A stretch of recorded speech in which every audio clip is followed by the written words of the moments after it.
Okay. It's your boy Francois from Panama Cards, and I'm at it again, back at it yet again. This sounds familiar. I don't know. Welcome to our new soccer market talk. It's me. I'm back again, talking to you this time about soccer. I know it's been a while, but I was mostly watching the games, trying to take everything in to see who's playing good, who's not, and then waiting for the first week of the Champions League and Europa League to give a bit of content about which players I think gonna have great years this year's and which teams maybe. So it's been wild. That's why my hair is wild. I have no haircut at the moment, so I'm worried about that. But yeah, the wild things have been happening in soccer. So without further ado, we're gonna jump in first into the Champions League. Now, small disclaimer before, if I'm talking to you about a player, mostly Belgian players, you really should buy all their cards now. Buy them. And and if I speak too much about Belgian players, I'm really sorry, but I just can't help it. That's what I'm trying to speak a bit less about them, but I just love my Belgian national team. So yeah, let's start. So in the Champions League, in this video I'm gonna talk to you about the good things I've seen or the really bad things I've seen, but everything that's been like, I'm gonna avoid talking about games which ended up in a 0-0 draw, nothing happened, we haven't seen a player score a goal. So yeah, I'm gonna try to find the things that actually happened. I'm starting with a draw, the Rennes game, Stade Rennais against Krasnodar. We've seen Eduardo Camavinga confirming he's really a good player. I've been watching him in the French Championship as well. Really good. And my favorite young guy coming in, Jérémy Doku from Anderlecht. He's been transferred in Rennes this season and they're still not starting him. So they were stuck in a draw, and at the 66th minute the trainers decided to bring him in, and every offense that came after that was coming through him. I don't know if the Krasnodar defense thought he was not playing or anything, because he was always alone and he was always allowed to do whatever he wanted. So I don't know, but he's confirming he's a great player, and most probably in the next games he might have a starting spot and be in the spotlight for the next Champions League. You can still find, there's no cards about him, but there's stickers from his last season in Anderlecht, from his rookie season, so the rookie sticker, but they're already quite pricey. So if you can find a nice one, go ahead. I would recommend. We're staying in Belgium, talking about a club that I'm not really supporting, but that's who surprised me yesterday, 2 days ago, which was Bruges. They won, who was it against? They won against Zenit St. Petersburg 2-1 in St. Petersburg, so that's quite good. And some players that really touched me or caught my eye, I would say, are Emmanuel Dennis, the forward, really good. He already scored in the Champions League last year against Real Madrid, so really good. And Hans van Aken, who's now starting to play a bit more in the Belgian national team, is confirming to me as a really good player. I think he should start looking to go in another championship, because he's really good midfielder. He has a good size, so I think he could really succeed in Premier League, for example. So that's my take on those teams. Now, another game that caught my eye is Lazio against Dortmund. Dortmund, they lost Ashraf Hakimi in the season, and I don't know if they already found a good replacement yet. Jude Bellingham is really skilled and talented, but is he ready for that stage? I don't know. And not having Torgan Hazard because he's hurt at the moment, I don't know. And Thomas Meunier, Belgian, but he hasn't shown anything really good since he left Paris Saint-Germain, so I don't know if he fits really well in that Dortmund wing. So we'll see about how Dortmund's situation evolves over the next games. It's still, I'm still having lots of questions about that team, and I think Lazio is really good. The off-season moves they made really added to the team. I think they upgraded in the off-season, so Lazio I think is going to have a good European season. The Italian championship is really strong, so maybe they might end up in the Champions League again, maybe not. But in this European Cup, I think they can go far. Now talking about Barcelona, if you know me, you know I'm not really especially fan of the Spanish teams in general. To me, the Spanish championship is a really overrated championship. But yeah, Barcelona, a team that I mostly hate, but I think their left wing is really strong with Serginho Dest right now, Frankie de Jong, Ansu Fati, and then in the middle they can relay with the two new midfielders who are Philippe Coutinho and Miralem Pjanic, and I think those two guys also have fit really well in the Barcelona team. So Pjanic and Coutinho are really good picks to me, and those three young guys, Dest, De Jong and Fati, have I think a bright future. Now what I've seen is that it fits really well in the Ronald Koeman system, which is really offensive football, like Dutch style football. They go to the front, so that they fit really well. Now they really should pay attention, especially Serginho Dest on defense, because on defense I've seen some possible ways he could be taken in his back yesterday, and it was against Ferencváros, who is a Hungarian team, not really a really strong championship, and sometimes they were passing in his back and he was not even noticing. So against stronger teams they will have to pay attention to that, because I think teams like Juventus that they're playing next week without Cristiano Ronaldo are going to try to find those kind of weaknesses. So really something they should pay attention. Another game, talking about Manchester United and Paris Saint-Germain. Paris lost. Now they have a lot of new players. Their central midfielder, Danilo Pereira, I think it was his first game yesterday. So he needs to adapt. So that's logic. And then Manchester United is not in a good place at the moment, but I think adding Alex Telles really helped them. So really interesting. Now, and also in Paris, I think really interesting addition is Moise Kean from Everton. I think he can prove himself because he didn't have much play time last year in Everton, and he was before in Juventus, and he was scoring a lot of goals. So I think he can come back in this Paris team.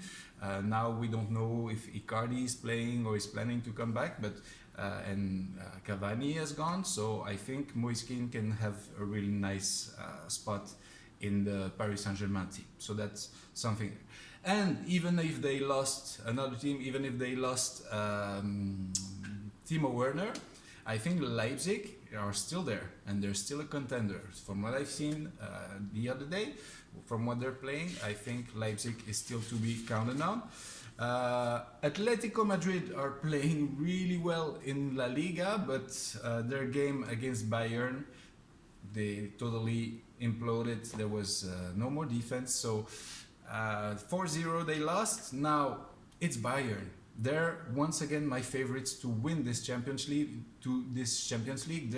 It's a machine. The Bayern, they're going forward. I don't know who can fight with them or win a game or even do a draw with them this season. We'll see, but I think they are going for the win again. It's really a team that is working. It's like I said, it's a machine. So count Bayern to go at least on the quarterfinals. I would bet on that right now. I'm mostly sure that they will go far once again this year. Another game everyone was talking about, the loss of Real Madrid to Shakhtar. Now, I don't know what Zinedine Zidane did yesterday, starting Luka Jovic. He was maybe underestimating Shakhtar, but in a game like that, you have to start Benzema. And I don't know where Casemiro was playing yesterday, but he was maybe at the main stadium at Santiago Bernabeu, because he was not in that stadium yesterday. Casemiro usually he's like a dog in getting all the balls and has some creativity, and yesterday we didn't see him, so I don't know what's happening. Maybe it was a bad day, maybe he has personal problems, but Casemiro yesterday was not playing well. And I think if Thibaut Courtois didn't do some crazy saves, it could have been like 6-2, not 3-2, that they would have lost. So I think Shakhtar is good, but I don't think they're that good to start trying to find any superstar in that team. I just think it was really, really bad Real Madrid. That's how I would look into that. Another game I've been watching is the Inter game. They drew a 2-2 draw against Borussia Mönchengladbach, who just enjoyed a few opportunities and scored them. Because to me, Inter defense is still weak, and you realize the importance of a player like Achraf Hakimi. I told that just before that Dortmund was missing him, and he was not playing because he has coronavirus apparently, so he was not playing yesterday with Inter. So they had problems to go forward there at Inter Milan yesterday. So still, I think there are three attacking players, which are Lautaro Martinez, great player, Alexis Sanchez, getting back to his old self, and obviously Romelu Lukaku, my favorite player. Those three in the front, you cannot miss. It's to me the best trio of attackers at the moment. But if in the back you have some pieces missing, there are still some issues that can happen at Inter. But I hope. It's my favorite team at the moment, so I hope they will go far in this Champions League. Just noting in another group that Olympiacos did a good start, winning against Marseille, and I think they might fight for the second spot in their group. I've seen Porto quite weak in this group, but lots of young talent. I'm thinking about Luis Diaz, Colombian, really nice. He scored a goal yesterday, but other than that, he looks really talented. And midfielder Mateus Uribe as well looked really nice. Then Liverpool and Ajax. Ajax looked better than expected because they sold some talents. They don't have Ziyech anymore. They don't have Serginho Dest, but they have a lot of young, promising players. And Liverpool didn't look that good, and they don't look that good in the Premier League either. So, and with the sad thing that happened last weekend with Virgil van Dijk, who might miss the whole season and maybe the Euros with the Netherlands. I hope not for him, and I hope not for the Dutch team, because he really is the anchor on this defense. So I hope he gets better really soon. A really important player, one of my favorite defenders at the moment, Virgil van Dijk. So I hope he comes back. And then another team, same as Leipzig, they were the surprise last year, and everyone was thinking, yeah, they're selling players in the off-season, they're not going to be here, but Atalanta is back. And Atalanta, you still have Papu Gomez, you still have Luis Muriel, and obviously Duvan Zapata in the front. They're still not the best defense ever, but they might be the best offense. So that's the teams I wanted to mention for the Champions League, and the players I wanted to mention. So buy the cards, they're gonna go up. So yeah, that's for the Champions League. Now with the Europa League games just finished, so in the morning we had lots of games. There were so many games, I'm not going to talk about all of them. I'm going to talk about the important ones to me. Sorry for if your team, your favorite team is not in my important considerations. It's nothing personal. So first I wanted to see that both Roma and Arsenal in the morning were starting on losing, but they were playing with really weaker teams, and you can see that those teams are experienced and professional and also more physical, and in the long term of the game they both came back and ended up winning the game. So there are strong sides. They might have slow starts or something, and the other team is playing for, like, they have nothing to lose. So yeah, they both took a goal and then came back to score more than that. So yeah, a team that looks really scary for the other teams was Leverkusen today, winning 6-2 against Nice, which is not a bad team, even though they didn't start the French season really well. I think 6-2 is quite a lot of goals scored. So really interesting to watch what Bayer Leverkusen can do this season. They might go really far in this Europa League. Another team I always like to watch is Benfica. They won today. They were losing at the start of the game, but they came back, and you can see a lot of really nice young players. Last year they were starting Vinicius, who is now in Tottenham and played quite well as well, but he was replaced by a young Uruguayan striker called Darwin Nunez. He was playing in Almeria last season in the second league in Spain, and he scored 3 goals today with some assists of my super guy that I really like, Everton, from Brazil, who's been starting also this season in Benfica. Now they have 2 really old central defenders in Nicola Otamendi and Jan Vertonghen. So that would explain why they still take a few goals. None of them was playing with Benfica last season, and they would never play together, obviously. So they need to find their system there.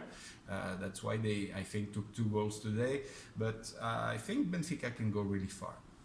And I was expecting a lot of things about PSV Eindhoven today. Especially I've seen their last games this weekend in the Dutch league, and I've seen surprisingly that Mario Götze was playing there and scored a goal this weekend, and the game started with him scoring a goal. Then some more occasions they had to score, and Daniel Malen, who is to me one of the best Dutch prospects to look at, was a bit underwhelming today because he had really clear occasions and didn't manage to score any goal, and in the end they took 2 goals, so it was not really a good game for them. I was expecting them to play better against Granada, who's not really a super good Spanish team. They're Spanish, they play in La Liga, but tell me a name of a player there, I can't myself, so yeah.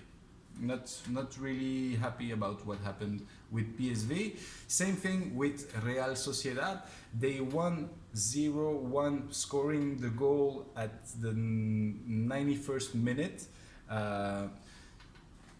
Once again, my Belgian moment. If you have a guy like Adnan Januzaj on your bench, don't wait the 89th minute to put him in. He's enough, and you need to score at least. If you need to defend and keep score, like you're winning 2-0 and you want to keep the 0, or you want to win the game, okay. But if it's 0-0 against Rijeka team, which is Croatian, and a game you should win like 6-0 or something on paper, don't wait until the 89th minute. I'm not saying he should be a starter, but come on, put him at the 70th minute, not the 89th. And he brought some attack in like the 3 minutes he was on the floor, so really interesting to watch. Now the later games in the afternoon, I chose the game I was watching. Once again, lots of Belgian in this team, so I was watching Leicester against Zoria, which is a Ukrainian team. Obviously Jamie Vardy was not playing, and his place was taken by Kelechi Iheanacho, really hard name to say, Nigerian guy. He played for Manchester City, but he was a backup, so he decided to make a move to Leicester last year, I think, or the year before, not sure. But he doesn't have much playing time because he's always behind Vardy, but today he showed with 2 assists and 1 goal that he deserves a spot in the team. So I'm not really worried that Jamie Vardy is not playing the next week, maybe not the week after. They said he was out like for like 1-2 more weeks. So I'm not worried because they have Iheanacho. And I think they sold Ben Chilwell to Chelsea, but they got even better and cheaper in Timothy Castagne from Atalanta to replace him. So I think they're gonna have a really good season. And Wesley Fofana from Saint-Etienne, I think, proved himself really good central defender in that game. Now it was Soria. It was not like a big Manchester City or something in the Premier League, but still was quite a good game from Leicester. Really enjoyed watching that game. I was switching to some other games in the meantime. But yeah, and in this group I was seeing Braga, who won 2 or 3-0, I don't remember today. But Braga is really confirming to me as the second team in this group. So yeah, really interesting. Now AC Milan, they had a strong start. Now they tried to rest a bit the players, so they mixed a bit like some starters and then yeah, it was not the usual 11. It was quite a hard game, but they ended up winning well, and they have a really lots of young talents like Sandro Tonali, for example, Brahim Diaz, who played really well. My guy, once again, Alexis Salemakers, went in like in the 10 last minutes and put an assist for Jens Petter Oge, who is a really young new Norwegian guy, a big friend of Haaland, who they just signed this off season, and he scored a goal with an assist of Salemakers. So really nice young core in Milan, and I think in this group you will have most probably at the end of the group stage Lille coming second. Because they also have really good young core and strong with Bamba, David Ikone, and the young Turkish Yusuf Yazisi, who scored 3 goals today. So really, really interesting to watch what Lille is going to be doing. They were also down 1-0 and then they put 4 goals. So really nice. And then the main event of today, I didn't know I would say that, but the most interesting game, which ended up 5-3 between Villarreal and Sivasspor. Takefusa Kubo, the young Japanese talent, who's like seen as one of the future stars, and maybe with Heung-min Son, the future of Asian football. He put 1 goal and two assists today, so really good from him. And Sivasspor, most people were seeing them coming last of the group, but I think even though they lost here to Villarreal, they proved today that they were fighting. They were down 2-0, come back 2-2, down 3-2, come back 3-3, and then in the end Villarreal was a bit stronger physically and put 2 more goals with Paco Alcacer, who came back, who came from the bench and put on 2 goals. Really experienced striker Paco Alcacer. Then the last group I wanted to talk about was the Tottenham group. I was afraid Tottenham was underestimating Lask because they were not starting, like they took 5 starters out of the team, so they were playing like a half B team. But in the end they ended up winning, and Vinicius, I think it was his first starting game here, gave 2 assists in the game, so really interesting on him. So Tottenham is trying to give more playing time to the bench players, like Lucas Moura was playing as well, starting. So yeah, I think they're trying to make a rotation. Like for example, a team like Everton this season is not playing Champions League, they're not playing Europa League, so they have more time to rest.